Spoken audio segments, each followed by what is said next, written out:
Hello dear student, स्वागत करता हूं आप सबका एक बार फिर से बिहार बोर्ड के number 1 channel Bihar board study पे। डियर स्टूडेंट, अगर आप 12th क्लास के स्टूडेंट हैं और आपका एग्जाम 1 फरवरी से होने जा रहा है तो ये क्लास आपके लिए बहुत ही स्पेशल और खास होने वाला है प्यारे बच्चों, क्योंकि यहाँ आज हम लोग जो है ज्योग्राफी के मोस्ट इंपॉर्टेंट गैस क्वेश्चन को कवर करने जा रहे हैं। जो आपका एग्जाम का पैटर्न है उसी पैटर्न के अकॉर्डिंग हम लोग इसको जो है कवर किए हैं। ठीक है, तो प्यारे बच्चों, आपको जो इसी प्रकार का यानी पेपर भी जो आपको यानी सेम टू सेम हो जैसे दिख रहा है आपको, यानी पेपर इस प्रकार का आपको देखने को मिलेंगे। ठीक है, और साथ साथ में आपका जो पैटर्न रहेगा, जो इसमें पैटर्न जिसके अकॉर्डिंग हम लोग इस प्रश्न पत्र को तैयार किए, सेम टू सेम इसी प्रकार का आपको जो है क्वेश्चन भी आपको देखने को मिलेंगे आपके पेपर में। ठीक है, तो चलिए डियर हम लोग स्टार्ट करते हैं। उससे पहले आप लोग से मेरी एक छोटी सी रिक्वेस्ट है कि आप लोग अभी तक अगर चैनल को सब्सक्राइब नहीं किए तो चैनल को सब्सक्राइब कर लेंगे और साथ में अपने फ्रेंड्स के ग्रुप वगैरह जहां भी है हर जगह शेयर कर देंगे। तो इन सारे क्वेश्चन को आप लोग अच्छे से जो है नोट कर लीजिए या 2 से 3 बार अच्छे से रिवाइज कर लीजिए। ठीक है, तो चलिए डियर हम लोग स्टार्ट करते हैं। जैसे कि आपके स्क्रीन पे आपके समक्ष में पहला क्वेश्चन जैसे कि देख पा रहे होंगे, फर्स्ट क्वेश्चन आपके स्क्रीन पे आ गया। चलिए, पहला क्वेश्चन कहलाता है कि 2011 की जनगणना के अनुसार निम्नलिखित में से जो है किस राज्य की जनसंख्या घनत्व जो है न्यूनतम है। तो बताना आपको किस राज्य का जनसंख्या घनत्व जो है वो न्यूनतम है, आपको इनके बारे में बताना। पहला क्वेश्चन ऑप्शन में आपका दिया हुआ अरुणाचल प्रदेश, मेघालय, बिहार, केरल। तो प्यारे बच्चों, हम लोग जानते हैं 2001 के जनगणना के अनुसार की अगर बात किया जाए, जनसंख्या घनत्व की अगर बात करते हैं हम लोग, तो सबसे ज्यादा जो है किसका है, यानी अपना बिहार का है। ये तो सभी बच्चों को पता है कि बिहार में अपना कितना 1106 व्यक्ति यानी 1 किलोमीटर में जो है निवास करते हैं। ठीक है, और वहीं अगर सबसे कम की अगर बात किया जाए तो अरुणाचल प्रदेश इसका आंसर आपका परफेक्ट आंसर होगा, क्योंकि अरुणाचल प्रदेश में लगभग 50 प्लस व्यक्ति जो है 1 किलोमीटर में जो है निवास करते हैं। ठीक है, तो घनत्व सबसे अधिक बिहार में है और सबसे कम कहां पे हुआ, अरुणाचल प्रदेश में। ठीक है, तो ये आप लोग नोट कर लीजिएगा। चलिए, दूसरा क्वेश्चन आपके स्क्रीन पे प्यारे बच्चों जैसे कि देख पा रहे होंगे कि निम्नलिखित में से किस नदी के जल उपयोगिता सबसे अधिक है, यानी किस नदी की जल जो है सबसे ज्यादा उपयोग किया जाता है। तो कृष्ण नदी, ब्रह्मपुत्र, गंगा या आपका गोदावरी। तो बताइए, 2 नंबर क्वेश्चन आपके स्क्रीन पे आपके समक्ष में है। तो हम लोग जानते हैं कि सबसे ज्यादा जो जल जो उपयोग किया जाता है वो गंगा नदी का उपयोग किया जाता है, और प्यारे बच्चों इसका आंसर आप लोग का गंगा जो है बिल्कुल इसका आंसर आपका राइट आंसर हो जाएंगे। जो भी बच्चे आप लोग ऑप्शन सी बताएं बिल्कुल आप लोग का आंसर परफेक्ट होगा। चलिए, क्वेश्चन नंबर तीसरा देखिएगा प्यारे बच्चों, निम्नलिखित में से जो है कौन सा पतन जो है पूर्वी तट पर स्थित है। बताइए, कांडला, मुंबई, न्यू मंगलोर या आपका चेन्नई। तो देखिए, आपको बताना किसमें पूर्वी तट पर जो स्थित है आपको बात करना है। तो देखिए, कांडला आपका हो जाएगा, मुंबई हो जाएगा, न्यू मंगलोर या चेन्नई। तो देखिए, हम लोग जानते हैं कि पूर्वी तट पर जो स्थित है, पूर्वी और दक्षिण में अगर देखा जाए तो पूर्वी दक्षिण में जो है कौन सा हो जाएगा, चेन्नई जो है इसका आंसर बिल्कुल आपका आंसर ऑप्शन डी बिल्कुल परफेक्ट आंसर हो जाएंगे। ओके, चलिए आगे देखते हैं हम लोग क्वेश्चन नंबर 4 देखिएगा आपके स्क्रीन पे, निम्नलिखित में से कौन सा एक मानव भूगोल का उपागम नहीं है। तो देखिए, मानव भूगोल के उपागम के अंतर्गत जो है कौन नहीं आता, ये एनसीईआरटी क्वेश्चन है, बिल्कुल आप लोग को पता होगा। तो हम लोग जानते हैं ये जो है मात्रात्मक क्रांति जो इससे संबंधित नहीं है और बिल्कुल इसका उपागम नहीं है, और इसका आंसर आपका ए जो है प्यारे बच्चों राइट आंसर हो जाएंगे। क्वेश्चन नंबर 5 देखिएगा, निम्नलिखित में से किस महाद्वीप में जनसंख्या वृद्धि जो है सर्वाधिक है। तो सबसे ज्यादा जनसंख्या वृद्धि जो अभी हो रहा है, तो बिल्कुल आप लोगों को पता है अफ्रीका में जो है, अफ्रीका महाद्वीप में सबसे ज्यादा हो रहा है, और सबसे अधिक जो है जनसंख्या वाला महादेश कौन सा है, तो एशिया है। ठीक है, तो इसका आंसर आपका क्या हो जाएगा, बी बिल्कुल राइट आंसर हो जाएंगे। और वही देखते हैं क्वेश्चन नंबर 6 देखेंगे, मानव की विकास की अवधारणा निम्नलिखित में से किस व्यक्ति का देन है। तो मानव विकास की अवधारणा जो दिया सबसे पहले कौन दिया था, प्रोफेसर अमर्त्य देन दिया था, ये आपका डॉक्टर मनमोहन सिंह दिया था, डॉक्टर महबूब हक। तो देखिए, मानव विकास सूचकांक का जो प्रतिपादन दिया था वो हम लोग जानते हैं डॉक्टर महबूब हक थे, और ये कहाँ के रहने वाले थे, पाकिस्तान के थे। कहाँ के रहने वाले थे, पाकिस्तान के थे, ये बिल्कुल आप लोगों को पता है, और ऑप्शन सी इसका आंसर आपका परफेक्ट आंसर हो जाएगा। क्वेश्चन नंबर 7 देखिएगा, निम्न में से कौन जो है रोपण फसल नहीं है। तो रोपण फसल के अंतर्गत कौन कौन सा आता है आपको तो पता ही होगा, गन्ना रोपण फसल है। देखिए, गन्ना जो है रोपण फसल के अंतर्गत आएगा, उसका चाय आ जाएगा, कॉफी आ जाएगा। ठीक है, उसके बाद अगर बात किया जाए आपका तो यानी रबर आ जाएगा। तो ये सभी जो आपका क्या होगा, रोपण फसल होगा, लेकिन इनमें से रोपण फसल की बात नहीं कर रही है, तो चावल नहीं होगा, इसका आंसर आपका डी हो जाएगा। और यहाँ जाएगा इसका यानी नहीं होने का, जो नहीं बात कर रहा तो नहीं का जो है नहीं जाएगा, यानी नेगेटिव का है, नेगेटिव के बाद जाएगा। इसका आंसर देखते हैं हम लोग, क्वेश्चन नंबर 8 देखिएगा, निम्नलिखित में से जो है कौन सा आर्थिक क्रिया जो है ग्रामीण बस्तियों के मुख्य जो है आर्थिक क्रिया। ये क्वेश्चन आपको दो तीन तरह से आपको पूछ सकता है। लोग कहते हैं कि मतलब क्वेश्चन में आपको देखेंगे तो आपको पता चलेगा कि जो है यानी ग्रामीण इलाकों में जो वहाँ के जो व्यक्ति रहते हैं वो किस क्षेत्रों में सबसे अधिक संलग्न रहते हैं अपने जीवन यापन करने के लिए। तो बिल्कुल आपको बताना चाहिए प्राथमिक क्रियाकलाप में जो वहाँ के लोग जो रहते हैं, और बिल्कुल इसका आंसर आपका ए राइट आंसर हो जाएंगे, क्योंकि वहाँ जो है मछली पकड़ना हो गया, काम करते हैं, खेती बाड़ी कृषि वगैरह में जो है ये पूरा जो है ग्रामीण क्षेत्र जो है पूरा निर्भर रहता है अपने रोजगार के लिए। ठीक है, तो इसका आंसर आपका क्या हो जाएगा, ए बिल्कुल परफेक्ट आंसर हो जाएंगे।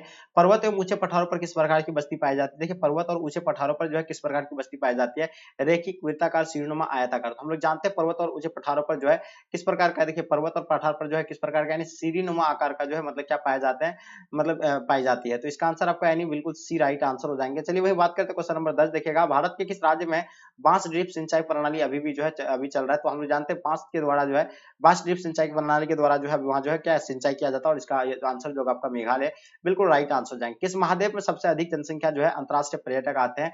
तो किस महादेश में जो सबसे अधिक जनसंख्या मतलब अंतर्राष्ट्रीय पर्यटक जो आते हैं वो कहां से आते हैं? तो यूरोप से आते हैं और बिल्कुल इसका आंसर प्यारे बच्चों आप लोग का आंसर यूरोप जो है राइट आंसर हो जाएंगे। भारत के 4 महानगरों को जोड़ने वाली सड़क कौन सी है? आपके समक्ष 4 ऑप्शन दिया हुआ है, आपको पता होना चाहिए कि 4 महानगरों को जोड़ने वाली सड़क का अगर नाम बात किया जाए तो स्वर्णिम चतुर्भुज जो इसका आंसर आप लोग का प्यारे बच्चों डी राइट आंसर हो जाएंगे। क्वेश्चन देखिएगा 30 नंबर क्वेश्चन, जियोग्राफी जेनेलियस के लेखक कौन है बताइएगा। जियोग्राफी जेनेलियस के लेखक की बात किया जाए तो प्यारे बच्चों इसका आंसर आपका क्या हो जाएगा, जल्दी बताइएगा। तो इसका आंसर आपका हो जाएगा ब्रेनियस, यानी ऑप्शन आप लोग का बिल्कुल बी परफेक्ट आंसर हो जाएंगे। प्यारे बच्चों चलिए आगे देखिएगा, आपके स्क्रीन पे क्वेश्चन क्या कहलाता है, बिहार के लोग जो है किस भाषा परिवार समूह से संबंधित है? तो बिहार के लोग के बारे में था अस्टिक, द्रविडियन या यूरोपियन या आपका चीनी। तो हम लोग जानते हैं बिहार के लोग जो है किस भाषा परिवार से है, तो बिल्कुल अपना बिहार के लोग जो है द्रविडियन भाषा परिवार से है और बिल्कुल इसका आंसर आपका जो है बी राइट आंसर हो जाएंगे। अंकलेश्वर क्षेत्र जो कहाँ पे असम में है, राजस्थान, आंध्र प्रदेश या आपका गुजरात में? तो अंकलेश्वर क्षेत्र के बारे में बताना प्यारे बच्चों, तो हम लोग जानते हैं अंकलेश्वर क्षेत्र जो है कहाँ पे, गुजरात में है और बिल्कुल इसका आंसर आप जो भी बच्चे गुजरात बताया बिल्कुल सही है। निम्न पंचवर्षीय योजना की अवधि जो क्या था, यानी 2007 से लेकर 2012 की जो मतलब पंचवर्षीय योजना की जो अवधि था वो कितना था? पहला पंचवर्षीय योजना हम लोग जानते हैं 1951 से लेकर 1956 तक, क्योंकि पंचवर्षीय योजना होता है कितना है, 5 वर्ष का होता है, ठीक है। तो इसका यहाँ आपसे पूछा गया 2027 से 2012 का जो था वो 11वीं पंचवर्षीय योजना था और बिल्कुल इसका आंसर आपका सी प्यारे बच्चों राइट आंसर हो जाएंगे। विश्व के सबसे बड़ा तीर्थीय क्रियाकलाप कौन सा है? तो बिल्कुल बताना सबसे बड़ा तीर्थीय क्रियाकलाप की अगर बात किया जाए तो क्या होगा प्यारे बच्चों, बिल्कुल बताइएगा। तो हम लोग जानते हैं विश्व के सबसे बड़ा तीर्थीय क्रियाकलाप जो होगा आपका यानी पर्यटन होगा, सबसे बड़ा जो है क्रियाकलाप है। चलिए वही बात करते हैं मसाई क्या है। देखिए मसाई की अगर बात किया जाए तो एक क्या है, एक जनजाति है और बिल्कुल इसका आंसर आप लोग का ऑप्शन बी जो है प्यारे बच्चों राइट आंसर हो जाएंगे। भारत में कुल राज्यों की संख्या कितनी है? तो देखिए हम लोग जानते हैं कि कुल केंद्र शासित प्रदेशों की संख्या की अगर बात किया जाए तो पहले 7 था, जो बाद में 2 बढ़ा था, फिर जाकर के अभी जो है कुल मिलाकर के कितना है, यानी 8 जो है भारत में कुल जो है क्या है, यानी केंद्र शासित प्रदेश। और वहीं का राज्य की बात किया जाए तो 28 राज्य है, बिल्कुल आपको पता होना चाहिए और इसका आंसर आपका जो होगा 28 जो है इसका आंसर आपका ए जो है राइट आंसर हो जाएंगे। ओके चलिए देखिएगा, निम्नलिखित में से कौन राजधानी नगर है? तो बताइएगा, इस 4 ऑप्शन में से आपको राजधानी नगर बताना है। तो देखिए हम लोग जानते हैं कि देखिए जमशेदपुर किसी का राजधानी नहीं है, कोई भी राज्य का, मथुरा भी नहीं है, लेकिन पटना हम लोग जानते हैं अपना बिहार का राजधानी कहाँ पे, पटना। तो इसका आंसर आपका बिल्कुल ए जो है राइट आंसर हो जाएंगे। देखिए निम्नलिखित में से किस वर्ष जो है पहला रेडियो कार्यक्रम प्रसारित किया गया था? 1911, 1923, 1927, 1936। तो देखिए पहला रेडियो कार्यक्रम जो शुरुआत किया गया था वो 1923 होगा इसका आंसर। बिल्कुल देखिएगा आपके स्क्रीन पे, निम्नलिखित में से जो है कौन चीनी का दूसरा सबसे बड़ा उत्पादक है? तो हम जानते हैं कि सबसे अधिक जो है चीनी का उत्पादन में सबसे ज्यादा जो 1 नंबर पे है वो आपको पता है, पहले मुंबई था लेकिन अभी जो है कौन आ गया है, यूपी आ गया। उत्तर प्रदेश बिल्कुल आपको बताना चाहिए सबसे ज्यादा जो है गन्ना उत्पादन करता है, ठीक है। तो दूसरा स्थान पे जो अभी कौन है, मुंबई है, लेकिन यहाँ पर चीनी का दूसरा सबसे बड़ा उत्पादक तो यहाँ महाराष्ट्र होगा। 1 नंबर ए जो है इसका आंसर आपका बिल्कुल राइट आंसर होगा। प्रथम में जो है कौन है, यूपी है। आपका सेकंड के बारे में पूछा गया है, बोकारो इस्पात केंद्र किस राज्य में स्थित है? तो बोकारो के बारे में आप लोगों को पता होना चाहिए, तो बोकारो आपको डेफिनेटली पता होना चाहिए इसका। देखिए ये क्वेश्चन जो आपका यानी बुक में जो रहेगा उल्टा रहेगा, बुक में जो आपका यानी दूसरा स्थान में उत्तर प्रदेश दिया हुआ रहेगा, इसलिए आप जो अभी करंट का अगर आप देखेंगे तो आपको पता चल जाएगा, ठीक है। तो कभी कंफ्यूज नहीं कीजिएगा। बोकारो इस्पात केंद्र किस राज्य में है? तो हम जानते हैं बोकारो जो कहाँ पे पड़ता है, झारखंड में पड़ता है और ऑप्शन सी राइट आंसर हो जाएंगे। सुंदर किस राज्य में स्थित है बताइएगा? सुंदरवन, बहुत ही इजी क्वेश्चन है, जल्दी बताइए। देखिए आपको बताना चाहिए सुंदरवन जो है किस राज्य में स्थित है? तो बिल्कुल आप सभी बच्चों को पता है, हम लोग जानते हैं कि पश्चिम बंगाल में सबसे बड़ा डेल्टा है, पश्चिम बंगाल में आप लोगों को पता है, इसका आंसर आपका बी जो है राइट आंसर हो जाएंगे, ठीक है जी। आगे देखिएगा क्या कहलाता है, हरित क्रांति का संबंध जो है वो किनसे है? 25 नंबर क्वेश्चन आपके स्क्रीन पे इंपॉर्टेंट क्वेश्चन है, तो बताइएगा हरित क्रांति का संबंध जो है किनसे है बताइएगा। चलिए बिल्कुल आप लोगों को पता होना चाहिए कि हरित क्रांति का संबंध जो है खदान उत्पादन से, और बिल्कुल इसका आंसर आपका ए राइट आंसर हो जाएंगे। कौन सा राज्य चीन की सीमा पर जो स्थित है? असम, गुजरात, नागालैंड, अरुणाचल प्रदेश। देखिए हम लोग जानते हैं कि असम चीन के सीमा पर जो स्थित है, आप लोगों को पता है चीन और भारत के बीच जो कौन सा रेखा है, मैकमोहन रेखा है, जो कहाँ पे है, अरुणाचल प्रदेश जो है इसका चीन के सीमा पर है और बिल्कुल इसका आंसर आपका डी राइट आंसर हो जाएंगे। केंद्र सरकार द्वारा चलाई गई हरियाली प्रोजेक्ट जो संबंधित है वो किनसे है? तो देखिए केंद्र सरकार द्वारा चलाए गए हरियाली प्रोजेक्ट के बारे में अगर बात किया जाए तो वायु संरक्षण से होगा, जल संरक्षण से भी, तो इसका दोनों आंसर आप लोग का सी राइट आंसर हो जाएंगे। चलिए एन्नोर पतन किस राज्य में स्थित है प्यारे बच्चों? देखिए आप लोग फटाफट बताइएगा एन्नोर पतन कहाँ पे है। चलिए देखिए तमिलनाडु, कर्नाटक या आपका केरल या आंध्र प्रदेश। तो देखिए आपको जो है क्या यानी तमिलनाडु इसका आंसर होगा या आपका आंध्र प्रदेश होगा, ये दोनों में से आप लोग कमेंट करके जल्दी बताइए, या आंध्र प्रदेश या तमिलनाडु आंसर होगा या आंध्र प्रदेश। चलिए बताइएगा अम्लीय वर्षा का कारण बताइए। देखिए अम्लीय वर्षा जो होता है उसका कारण जो है निम्न कारण है, मैंने बताया आपको। पहला कारण भूमि प्रदूषण की वजह से जो है अम्लीय वर्षा होता है, उसका वायु प्रदूषण से भी हो सकता है, या मतलब नहीं, अम्लीय वर्षा जो होता है वो जो है ये कोई परिवर्तन नहीं होता है, ये सबसे अधिक जो होता है आपका वायु प्रदूषण से जो है यानी क्या होता है, यानी अम्लीय वर्षा होता है, ठीक है। और बी इसका आंसर आप लोग का परफेक्ट होगा। निम्नलिखित में से जो है कौन पेय फसल है, तो बताइए। देखिए हम लोग जानते हैं पेय फसल जो आपका होगा वो पेय जो आपका है चाय पेय फसल है, कॉफी भी जो आपका यानी पेय फसल है। तो यहाँ आपसे पेय फसल की बात हो रही है, तो ये दोनों बिल्कुल इसका आंसर भी आपका राइट आंसर हो जाएंगे, ठीक है। भारत में पूर्ण जनगणना पहली बार कब हुई थी, मैंने आपको बताया था कई बार कि फर्स्ट टाइम जो जनगणना हुआ था 1872 को, और 5 वर्षीय जनगणना जो पूर्ण वर्षीय हुआ था ये 1881 को, और बिल्कुल इसका आंसर आपका 1881 यानी ऑप्शन आप लोग का ए राइट आंसर हो जाएंगे। किस नगर को यानी दक्षिण भारत का मैनचेस्टर कहा जाता है, तो दक्षिण भारत का मैनचेस्टर हम लोग जानते हैं कोयम्बटूर को जो है दक्षिण भारत का मैनचेस्टर कहा जाता है। चलिए देखिए बोकारो इस्पात केंद्र जो है कहाँ पे स्थित है, बताइएगा। बोकारो इस्पात की बात हो रही है तो बोकारो इस्पात जो है कहाँ पे जो है स्थित है, तो बिल्कुल आप लोगों को पता है ये जो सार्वजनिक क्षेत्र में है, और बिल्कुल इसका आंसर आपका बी राइट आंसर हो जाएंगे, ठीक है। चलिए देखिएगा हॉर्टिकल्चर जो संबंधित है वो किनसे है, देखिए हॉर्टिकल्चर का संबंध जो है वो किनसे है, तो बिल्कुल आपको पता है फूलों से भी है और बिल्कुल सब्जियों से भी, तो बिल्कुल इसका आंसर आपका ए राइट आंसर हो जाएंगे। चलिए देखिएगा 35 उत्तर भारत में सिंचाई का मुख्य स्रोत क्या है, देखिए उत्तर भारत में जो लोग जो सिंचाई करते हैं वो आखिर उसका मुख्य स्रोत क्या है सिंचाई का, ठीक है।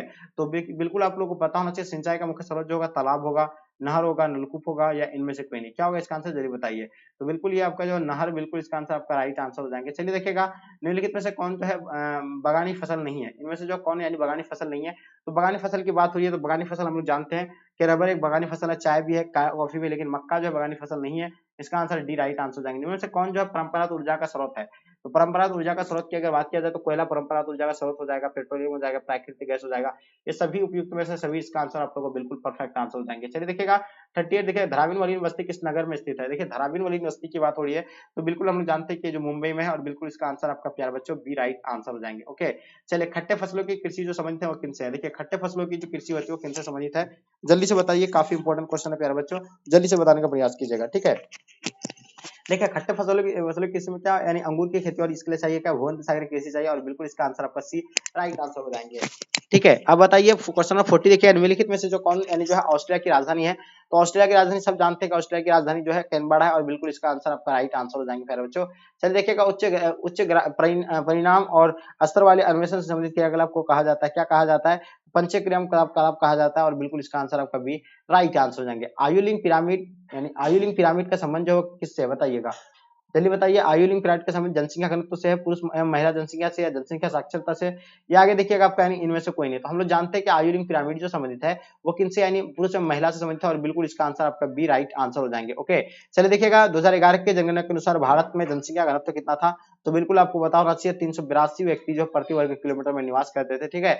चलिए आगे देखिए आपके स्क्रीन पर क्वेश्चन देखिएगा, सिक्किम की राजधानी कहाँ है बताइएगा। 14 नंबर क्वेश्चन देखिए, सिक्किम की राजधानी आप लोग को डेफिनेटली बताना चाहिए शिलोंग, इम्फाल या पटना। तो हम लोग जानते हैं सिक्किम जो है सिक्किम का राजधानी कहाँ पर होगा, जल्दी से बताने का प्रयास कीजिएगा।